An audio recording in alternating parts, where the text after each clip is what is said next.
Alamin naman natin ang naging kaganapan sa tree planting activity na isinagawa ng Kiwanis International Philippine Luzon District Division. Panoorin po natin ito.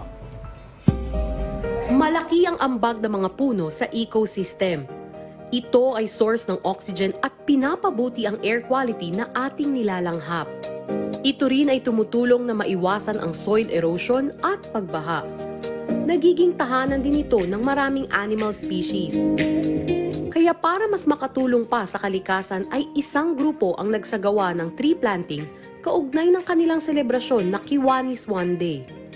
This is one day where all Kiwanians throughout the world are doing something for the benefit of children. And we are doing this together with a tree planting here in La Mesa Dam dahil ito ay para din sa kinabukasan ng mga bata. We believe that tree planting will be a big solution and will help the children in our future. Tinatayang aabot ng 350 seedlings na bignay ang itinanim ng Kiwanis International Philippine Luzon District Division 3C1 at maliban sa tree planting ay may iba pang activities na inihanda ang grupo.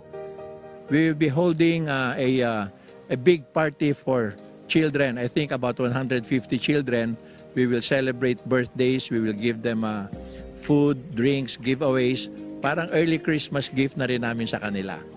So again, we are volunteers here. We want to help children, especially those who are in need in every part of the country. Katuwang ng grupo ang DENR para matagumpay na maisagawa ang aktibidad. According sa ating DENR personnel, si Mr. JR, at ito ay aming babalikan later on for the period of 1 year to 3 years para ito ay alagaan naman po pag naitanim namin ngayong umaga. Sa kinakaharap na global warming ng mundo, maituturing na ang mga ganitong inisyatibo ng mga grupo, katuwang ang ahensya ng gobyerno ay malaking tulong para mapangalagaan ang ating kalikasan.